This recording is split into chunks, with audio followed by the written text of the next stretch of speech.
Hola, bienvenidos a este video sobre el sistema digestivo, un video creado por los alumnos de la Facultad de Ciencias Químicas de la Universidad de Colima en la carrera de Químico Farmacéutico Biólogo, integrado por los alumnos Briones Angulo Damis Paola, Laguna Ruiz Cristian Alejandro, Medina Gómez Vixi Guadalupe y Polanco Hernández Diego Armando. Primero que nada, vamos a comenzar con la definición de qué es el sistema digestivo. El sistema digestivo es fundamental para la supervivencia y el bienestar del ser humano, ya que es el encargado de procesar los alimentos que consumimos, descomponiéndolos en nutrientes esenciales que el cuerpo necesita para funcionar correctamente. A través de un complejo conjunto de órganos y procesos, el sistema digestivo es aquel que convierte los alimentos en energía, vitaminas, minerales y otros componentes vitales, permitiendo el crecimiento, la reparación celular y el mantenimiento de las funciones corporales. Además, este sistema no solo tiene su función, puesto que también desempeña un papel crucial en la eliminación de desechos y en la defensa contra patógenos, protegiendo así nuestra salud en general.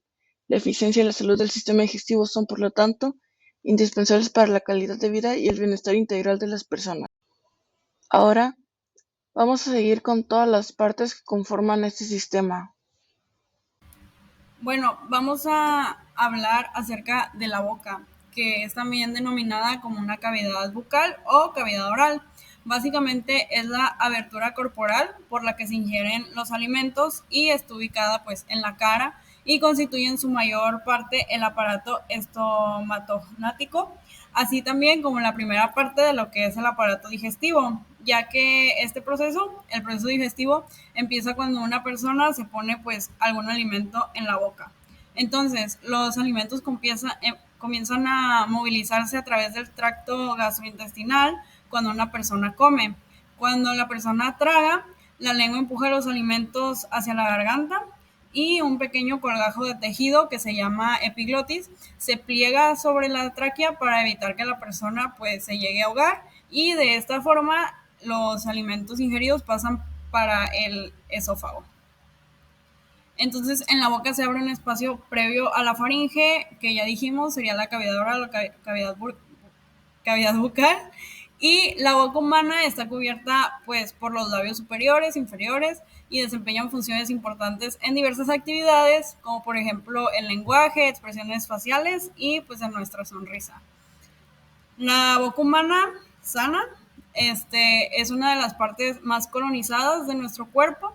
Contiene cientos de diferentes especies de bacterias, virus y hongos, y la mayoría de las especies son comensales, pero pueden volverse patogénicas en respuesta a cambios en el medio ambiente de nuestra cavidad bucal. Bueno, continuamos con la faringe, que también es conocida como la garganta, y esta es un tubo en forma de embudo que es el responsable de que el bolo alimenticio pase de nuestra boca hacia el esófago. También interviene en el proceso de respiración, por lo que contiene un tejido cartilaginoso denominado epiglotis, que evita que los alimentos entren a la tráquea y sigan su ruta hacia el esófago, como ya mencionamos. Entonces la faringe son dos tejidos que están situados en el cuello y está revestida de una membrana mucosa que conecta la cavidad bucal y las fosas nasales con el esófago y después a la laringe respectivamente. Y por la faringe pasan tanto como el aire como los alimentos. Entonces, esto quiere decir que forma parte del aparato digestivo, así como del aparato respiratorio. Y ambas vías quedan separadas por la epiglotis, que actúa como una válvula. En el ser humano, la faringe mide aproximadamente unos 13 centímetros y está extendida desde la base externa de nuestro cráneo hasta la sexta o séptima vértebra cervical, y está a la altura del borde caudal del cartílago cricoides. Está ubicada delante de nuestra columna vertebral también. Entonces, la faringe se encuentra recubierta por una mucosa, como ya dijimos, y dicha mucosa es diferente según la zona que se estudie. Ya sabemos que en la faringe se encuentra nasofaringe, orofaringe y laringofaringe. Entonces, la nasofaringe está recubierta por un epitelio cilíndrico ciliado y la orofaringe y laringofaringe están cubiertas por un epitelio escamoso. En la nasofaringe arranca de la parte posterior de la cavidad nasal, la orofaringe se encuentran las amígdalas y la laringofaringe comprende la estructura que rodea la laringe por debajo de la epiglotis hasta el límite del esófago. Y ahora hablaremos sobre el esófago. El esófago es un conducto musculoso que permite y contribuye al paso de los alimentos. Es un órgano tubular que se extiende desde la faringe hasta el estómago, por lo que es el único órgano digestivo situado en la cavidad torácica. En la parte superior, el esófago está pegado a la laringofaringe, la cual es la región pues, que está entre la laringe y la faringe. En este existe una válvula llamada la epiglotis, que se sitúa sobre la laringe para evitar el paso de alimentos a la vía respiratoria. Cuando comemos, esta se cierra y dirige el alimento hacia el esófago en vez de la laringe para que no entre a los pulmones u otras zonas que no debe de. En el tórax se sitúa detrás de la tráquea y está en contacto con la aorta, el bronquio principal izquierdo y la aurícula izquierda. La longitud media en el adulto es de 25 a 33 centímetros. La pared de este están recubiertas por mucosa. El esófago es la parte inicial del tubo digestivo y su función es el transporte de bolo alimenticio de la faringe al estómago a través del tórax y evitar el reflujo de este. ¿Cómo pasa el bolo alimenticio? Bueno, el bolo alimenticio va pasando a través del esófago mientras que este va haciendo movimientos peristálticos, que quiere decir la parte superior a donde pasó el alimento se contrae, mientras la parte que está por debajo, hacia donde va a pasar el alimento, se relaja. Va haciendo estos movimientos de manera que el bolo alimenticio baja, pero sin dar reflujo ni nada por el estilo. Incluso sirve para que el ácido del estómago pues no vuelva y nos dé acidez o así en la garganta o en otras zonas. El hígado. El hígado en el sistema digestivo es un órgano accesorio, ya que no tiene una función directa, sino que su función es un poco más indirecta. El hígado está situado en la parte superior derecha de la cavidad abdominal, debajo del diafragma. Consta de dos lóbulos principales, los cuales están formados por 8 segmentos. Pesa entre 1800 y 1400 gramos y mide alrededor de 28 centímetros transversalmente. El conducto hepático común transporta la bilis producida por las células hepáticas hacia la vesícula biliar y el duodeno, que es la primera parte del intestino delgado. La bilis es un líquido de color amarillo claro o naranja que ayuda a digerir los alimentos. ¿Y por qué es importante la bilis? Es necesaria para la digestión de alimentos, ya que contiene sales biliares formadas por el hígado a partir del ácido glicocólico y el ácido taurocólico, que a su vez derivan de la molécula de colesterol. La bilis es excretada hacia la vía biliar y se almacena en la vesícula biliar, donde se expulsa al duodeno cuando se ingieren alimentos. Gracias a la bilis es posible la absorción de las grasas contenidas en los alimentos. Funciona como emulsionante de los ácidos grasos, dado que la bilis aumenta la absorción de grasas. Es una parte importante de la absorción de células liposolubles como las vitaminas A, D, E y K12. Y como podemos ver en la imagen, a las moléculas de lípidos las atrapa el ácido biliar, de manera que puede transportarse por las vellosidades del intestino para almacenarse como nutriente o como tejido, pues tejido graso, o usarse para nutrir a las células, incluso pues para que las vitaminas puedan pasar. Y continuamos con el estómago. El estómago es el órgano que recibe los alimentos triturados y húmedos.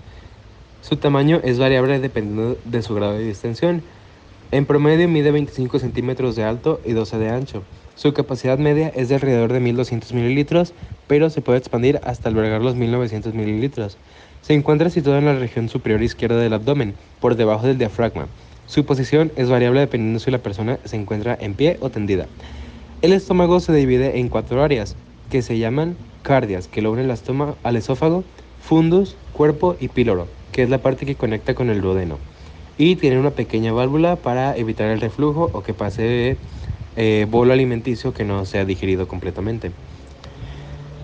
Las células que forman la capa de mucosa de la pared del estómago producen diferentes sustancias que ayudan a la digestión y reciben en conjunto el nombre de jugo gástrico. Los principales componentes secretados son el mucus, el ácido clorhídrico y la pepsina. El mucus se encarga pues de recubrir las paredes del estómago para que las otras partes del ácido gástrico no lo dañen. El ácido clorhídrico tiene la función de coagular las proteínas de los alimentos y destruir la mayor parte de los microorganismos. Este es creado por las células parietales del estómago a partir de la reacción antiporte cloruro bicarbonato. La pepsina es una enzima proteasa que fragmenta las proteínas y las divide en péptidos más pequeños y aminoácidos, para que cuando pasen al duodeno o al intestino en sí, el intestino delgado, puedan ser absorbidos correctamente y sin dificultades. Ahora seguimos con la vesícula biliar. La vesícula biliar es una víscera hueca pequeña situada en la superficie inferior del hígado, con forma de ovoide o pera, la cual tiene un tamaño aproximado de entre 5 y 7 centímetros de diámetro. Esta se constituye por 4 regiones conocidas como cuerpo, fondo, cabeza y cuello.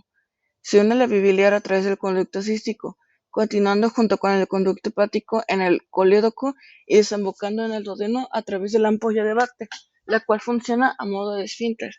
La arteria cística, rama de la arteria hepática propia, irriga la vesícula biliar y al conducto cístico. Acompaña además esta al conducto cístico en su entrada a la vesícula. La función de la vesícula biliar es acumular la bilis producida por el hígado hasta el momento de la digestión, donde se verterá el contenido de la vesícula en el tubo digestivo. La bilis, como ya se dijo anteriormente, es un líquido color verde oscuro, el cual tiene la función de emulsionar las grasas, facilitando así su digestión y absorción, y de favorecer los movimientos generales. Además, a través de la bilis se excretan el exceso de colesterol y producto del desecho de metabolismo de la hemoglobina, como lo es la bilirrubina, además de algunos medicamentos. De aquí vamos con el páncreas. El páncreas es un órgano alargado y estrecho, el cual está ubicado en la parte de atrás del abdomen, por debajo del estómago.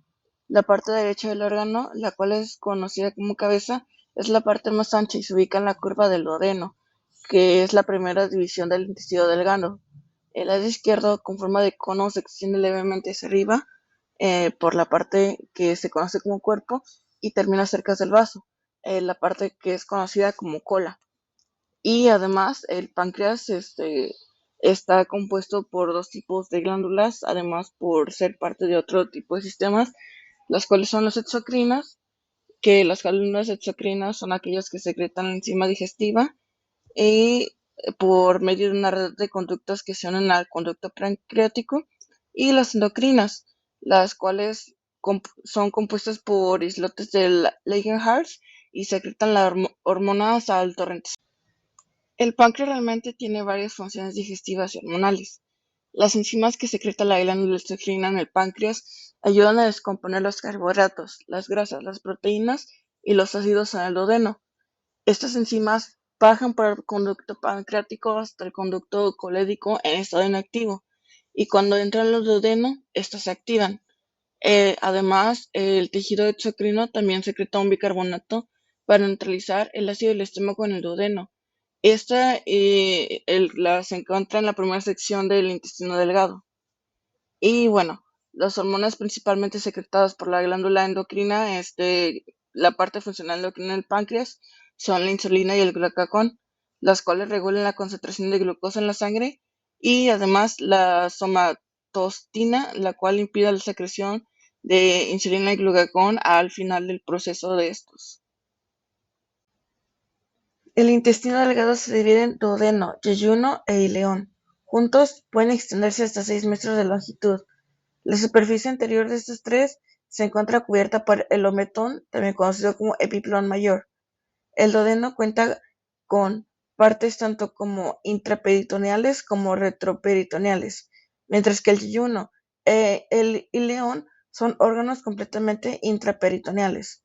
Como el intestino delgado es el sitio principal en donde ocurren las etapas finales de la digestión de los alimentos y su absorción, su macroanatomía y su microanatomía se ajustan según la función que se esté llevando a cabo.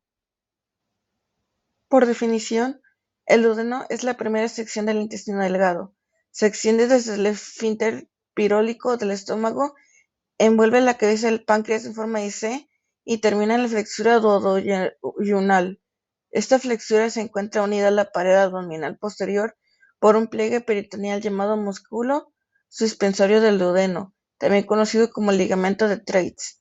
El duodeno cuenta con 4 partes: una parte superior, descendente, horizontal y ascendente.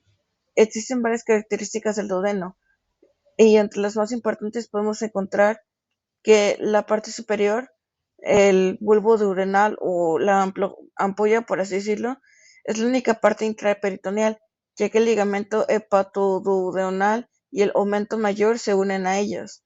Así también, la parte descendente del duodeno tiene una abertura llamada papila duodenal mayor, y la papila contiene el esfínter hepatopancreático que regula el vaciado de la bilis de la ampolla hepatopancreática.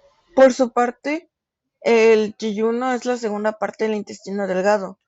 Comienza en el ángulo duodenal y se encuentra en el cuadrante superior izquierdo del abdomen. El yeyuno es completamente intraperitoneal, ya que en el mesenterio propiamente dicho lo une a la pared abdominal posterior. Realmente no existe un límite de demarcación entre el yeyuno y el ileón, pero se pueden usar algunas diferencias marcadas anatómicamente, las cuales son que, primero que nada, el yeyuno representa las 2/5 partes proximales del continuo yeyuno y ileón. Así también, la pared del yeyuno es más gruesa y su luz es más ancha que el del ileón. Y finalmente, el yeyuno contiene pliegues circulares de Kreksch más prominentes. Y en la parte final del intestino delgado, el ileón, siendo esta la parte más larga también, se encuentra en el cuadrante inferior derecho del abdomen. Aunque el ileón terminal puede extenderse todavía hacia la cavidad pélvica. El ileón termina en el orificio ileal, donde comienza la parte ciega o el órgano ciego del intestino grueso. En la unión ileocecal, la lámina muscular del ileón sobresale hacia la luz del ciego, formando una estructura llamada pliegue ileocecal. Esas fibras musculares forman un anillo muscular dentro del pliegue llamado esfínter ileocecal, el cual controla el vaciado del contenido ileal hacia el intestino grueso. Asimismo, de manera más general, por así decirlo, el intestino delgado tiene 4 capas de interiores y exterior, las cuales son la mucosa, la submucosa, la muscular externa y la serosa. Y no solo eso también, puesto que hay varias características únicas del intestino delgado, las cuales ayudan a aumentar significativamente su superficie de absorción. Por ejemplo, cuenta con pliegues circulares, los cuales son pliegues transversales de la mucosa, que se encuentran predominantemente en el duodeno distal y en el yeyuno proximal. También tiene vellosidades intestinales, las cuales son extensiones de la mucosa intestinal en forma de dedos que se proyectan hacia el lumen del intestino delgado. Y entre esas vellosidades hay glándulas intestinales, las cuales se conocen como criptas de Lea-Varicon, que segregan jugo intestinal rico en enzimas digestivas. También podemos encontrar microvellosidades, las cuales son proyecciones que se encuentran en la superficie apical de cada célula intestinal. Y hay otro tipo de formulaciones o de segmentaciones. Por ejemplo, están las placas de Peyer, las cuales forman parte del tejido linfoide asociado al tubo digestivo que se encuentra en el ileón, y las glándulas de Brunner, las cuales se encuentran en la submucosa del duodeno y producen un moco rico en sustancias alcalinas, la cual protege el duodeno de los efectos corrosivos del ácido gástrico del estómago. Así como lo podemos ver, aquí están las partes mostradas en la imagen. Y finalmente, con este órgano, para adentrarnos un poco más, las principales funciones del intestino delgado son, como ya se mostró, la secreción y la absorción de componentes. Las células epiteliales del intestino delgado secretan enzimas que digieren el quimo, convirtiéndolo en partículas muy pequeñas, haciendo de esta manera mucho más fácil la absorción de los nutrientes obtenidos de los alimentos consumidos. A su vez, el duodeno mezcla los alimentos con la bilis y enzimas pancreáticas para continuar la digestión de carbohidratos, grasas y proteínas. En cuanto a la absorción, los carbohidratos y las proteínas se absorben en el duodeno y en el yeyuno, respectivamente. El yeyuno, su trabajo es absorber la mayoría de las grasas, y la función del ileón implica la absorción de vitaminas como la B12, sales biliares y además todos los productos de la digestión que nos fueron absorbidos en el duodeno y en el yeyuno. Y bueno, también los tres segmentos del intestino absorben agua y electrolitos, que son fundamentales para el funcionamiento. Como órgano final en el sistema digestivo tenemos el intestino grueso. El intestino grueso es una continuación de 1 a 1.5 metros del ileón, el cual se extiende desde la unión ileocecal hasta el ano. El intestino grueso consta de 8 partes: el ciego, el apéndice, el colon ascendente, el colon transverso, el colon descendente, el colon sigmoideo, el recto y el canal anal, de los cuales los primeros 6 forman colectivamente lo que nosotros conocemos como colon. El ciego es la primera parte del intestino grueso y se encuentra en la fosa ilíaca derecha del abdomen. El ciego es intraperitoneal y cuenta con varios pliegues y bolsas las cuales lo rodean. Cuando el león terminal se une al ciego en la unión ileocecal, el orificio ileocecal está marcado por la papila ileal, la cual consta de dos pliegues llamados labios ileocecales, que son el labio superior y el labio inferior, y esos pliegues se fusionan alrededor del orificio del ciego, formando la férmula del orificio ileal, la cual evita que el reflujo de contenido fecal hacia el ileón, y la cuenta también con una válvula ileocecal, la cual regula el paso del contenido intestinal del intestino delgado al grueso. Las funciones del ciego implican el almacenamiento temporal de quimo, la reducción de líquidos y los electrolitos. Por consiguiente, también tenemos al apéndice, el apéndice, también conocido como apéndice vermiforme, es una bolsa linfoide ciega ubicada en la fosa ilíaca derecha que surge del ciego. Estas dos partes del intestino grueso están conectadas por el mesapéndice.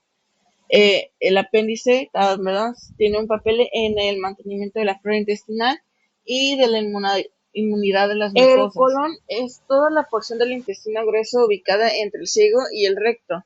Esta consta de 4 partes, la cual es la parte ascendente, el transverso, el descendente y el sigmoide.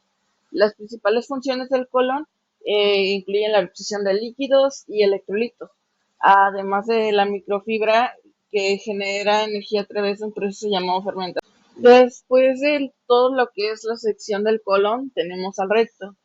El recto se extiende entre la unión recto-sigmoidea y el canal anal. Las características típicas del intestino grueso pueden considerarse que cambian en esta parte de todo el órgano. Las funciones del recto incluyen entre el almacenamiento temporal de la materia fecal y la defecación. Una de las características principales del recto es que este cuenta con una forma S característica marcada por varias curvas o por varias vueltas, entre flexuras sacras, anorrectales y laterales, de las cuales estas últimas corresponden a 3 pliegues llamados pliegues rectales transversales.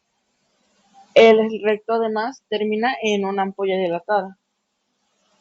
Otro de los datos importantes sobre el recto es que es parcialmente intraperitoneal, ya que el tercio inferior es subperitoneal y el peritoneo se refleja desde el recto hacia la vejiga en el caso de los hombres, y desde el recto hacia el fondo del saco vaginal en las mujeres.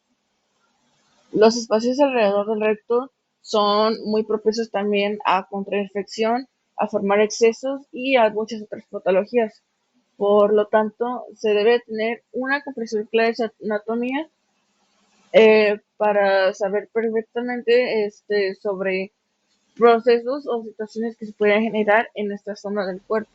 Y finalmente, en la última parte de todo lo que se considera el intestino grueso, tenemos al canal anal. El canal anal forma la parte terminal del tubo digestivo. Se extiende desde la unión ano rectal hasta el ano. en el cual este último representa el orificio externo de la parte final del sistema digestivo con el exterior del cuerpo. Asimismo, la mucosa de la mitad superior del canal anal contiene crestas llamadas columnas anales, y las porciones inferiores de estas columnas contienen válvulas anales que están rodeadas por senos anales, que los cuales son encargados de segregar un moco lubricante durante la defecación para evitar accidentes, por así decirlo, o lesiones. Las válvulas anales también forman la línea peritnea que hace la distinción entre la parte superior e inferior del canal anal. Estos se diferencian en términos de inervación de irrigación y en drenaje linfático. Los esfínteres anales internos y externos rodean todo el canal anal, respectivamente, controlan involuntaria y voluntariamente la liberación de heces. Ambos esfínteres se contraen tónicamente para liberar la incontrolada salida de materia fecal o de flatos, y para obtener un buen control en todo este proceso.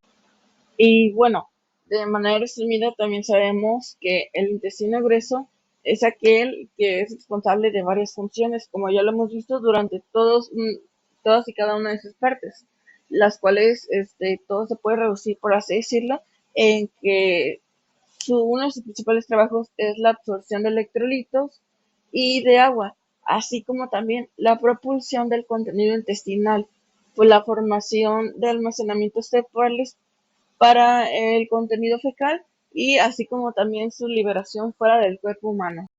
Ahora veremos el transporte de los alimentos.